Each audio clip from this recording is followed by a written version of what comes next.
In this video, I'm getting my macro lens out to get up close and make some really interesting images using one of the most iconic desk toys of the 1990s, the Pin Art Impressions toy. Now, if you're too young to remember what one of these is, I'll show you what it looks like in just a sec.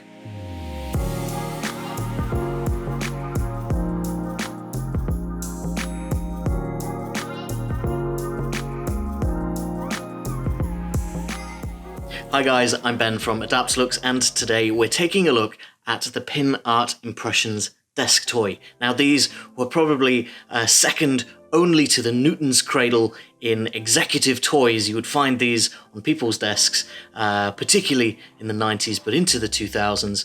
They actually popped up in the 1980s, made of metal pins. You could press your hands, your face, and other objects into the back of them, and they would create an impression on the front, and you can leave that impression there as long as it's stood upright. Now, we're going to be exploring mine today. If you didn't see my video a couple of weeks ago, I went exploring around my house for some new macro photography ideas, and I rediscovered the fact that I still have this pin art toy from my childhood. It's a little bit beaten up, it's a little bit broken, but I still think we can get some really interesting, probably quite abstract shots from this interesting little toy. If this isn't a nostalgia trip for you and you haven't seen one of these before, let me give you a quick guided tour of some of the features that have caught my eye, which might be really interesting up close with some nice lighting and our macro lens. You can see here that it's made from lots and lots of little metal spikes. Now, some of the ones that you get these days apparently are made from plastic rather than metal, so they might be a little bit different to photograph, but nevertheless, they are quite cheap. You can go and grab these things still. You can get them on Amazon for probably about £10 or $10, and you can have a lot of fun with them. This is quite a small one. It's also quite old, so I do have a couple of pins missing. I'm not sure how that happened, but nevertheless, there are a couple of holes in it. There's a couple of cracks, and the plastic on the front has certainly seen better days, so it's a little bit cloudy. I think we can still work with this, and in fact, I think that cloudy plastic might actually help us. Photographically, I want to approach this subject with versatility in mind. I'm not entirely sure how to begin with it. It's quite intricate, and I think when we get up close with all of those moving metal pins, things are going to get pretty interesting pretty quickly, and I want to be able to stay on my toes, as it were, and keep my options open. To do that, I'm going to be shooting freehand with my Sony a7 III and a 100mm macro lens. That means we can move in and out quite freely, get really close images, and also be able to take a step back and get a wider shot of more pins in the frame. Lighting wise, I'm going to be using my Adaptalux Studio on my trusty mini tripod. This is the control pod, and I've just attached it here so that I can move it all the way around my subject quite freely. I've also got a nice range of lighting arms with different colours, and I've got some colour filters and diffusers to complement them.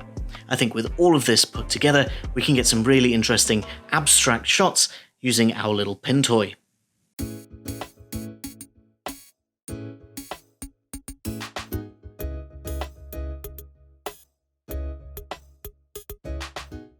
Before I actually start shooting, I've just plugged in a single white lighting arm with a pink colour filter on the end of it. Now, this is something that I'd recommend you do with any new subject that you're not particularly familiar with, is just get a point of light and start to explore your subject with your own eyes first. Straight away, I can see that these metal pins in my pin toy are reflecting this light really nicely and slightly differently depending on the side. On this top side, we have lots of smoothed out pins to stop the metal nails falling all the way through, and those are really smooth and can make some really interesting reflections of the colours in my light. On the other side, we have the jagged side of these pins. They reflect light in a very different way, almost random. I think these are going to make some really nice bokeh in out of focus areas. The other thing that I've noticed that I mentioned earlier on is that the front side of my pin toy, this plastic, is very hazy. It probably wasn't at the beginning, so if yours is brand new, if you've gone and bought one especially for photography, it's going to be nice and clear, probably acrylic the same as this, but for this one it's very, very hazy and it's picking up all of the light. It's got scratches and dust and cracks in it, which aren't going to be particularly helpful for shooting this front side. However, I think I can get my lens in through the side, and when we do that, something very interesting happens.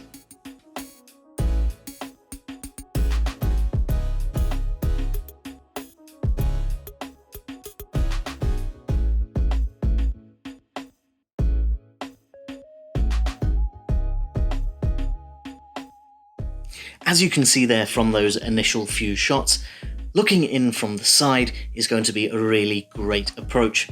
This hazy plastic on the top reflects just a little bit some of the light, some of the shiny tops to these nails, and it can almost act a little bit like a sky. I think this can lead to a lot of shots that look a little bit like cityscapes, which is quite exciting.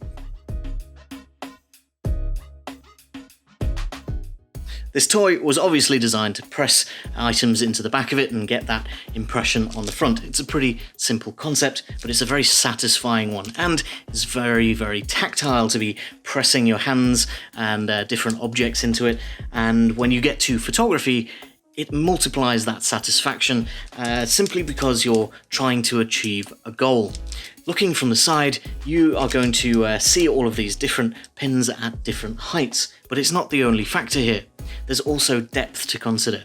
When you're shooting macro, you have a very narrow depth of field, so that's only going to leave a little slither of your image in focus at any one time. So those pins that are perhaps higher up behind the pin you're focusing on are going to create bokeh. They're going to be out of focus. The same for your foreground. Any pins that are lower down or perhaps higher up and you're shooting past them, they're going to be out of focus, and you're going to have to either lean into that or try and compensate for it.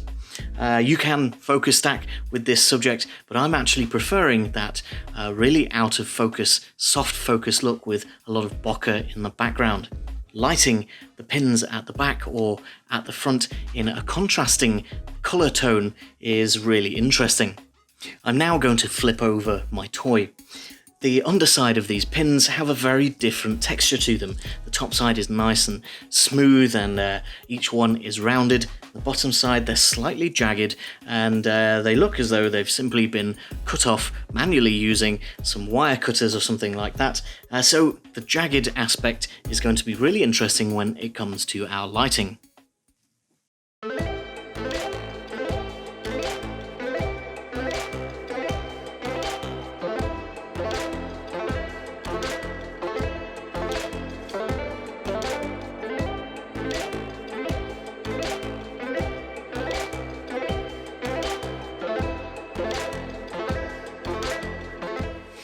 Shooting the underside of my pins is just as interesting as the front shooting in from this side. And in fact, because we don't have this piece of plastic in the way, we can get a lot more angle, a lot more height over the pins themselves. This turns our city skyline almost into an aerial shot of perhaps a helicopter flying over our futuristic city. Now to position the pins, it's a little bit more tricky because pushing into our pin toy is only going to create big valleys where before we were pushing in and creating that relief with the pins pushing upwards. To do what I'm doing here is I'm pushing all of the pins out first and then just tapping them, so we get almost a random assortment of different heights that we can then shine our lights off and get a lot of bokeh, a lot of reflections from all of these jagged pieces. I've tried shining through the pins as well, but they're simply too dense to be able to get all that much light shining all the way through. Also, shining through from the back doesn't really work because this big black piece of plastic is fitted quite tightly around each pin, not a lot of light gets through. Shooting from the side is definitely the way to go.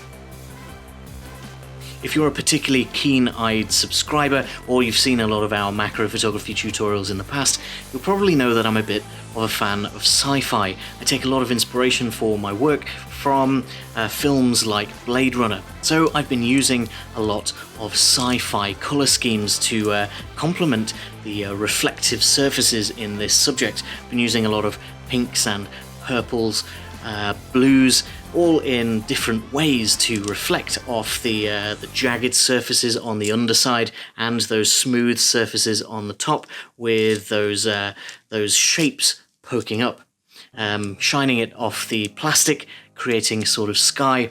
Well, I'll leave you to judge how much it looks like one of those sci-fi cityscapes. Let me know down in the comments whether you could, by stretching your imagination, think of this as a far future city. Long-forgotten desk toys and curiosities like this might not be the most obvious choice for your next macro photography subject, but they can provide hours worth of fun as a creative outlet. If you're sat at home trying to figure out what your next macro photography subject is going to be, make sure to go and check out our video from a couple of weeks ago. I'll link it up in the top right hand corner now. I explained my process for going through my house and settling on this subject in particular for my next shoot. It's a really great way to find ideas and inspiration in your own home, be it something like this or something completely different. The process is there for you to go and find your own subjects.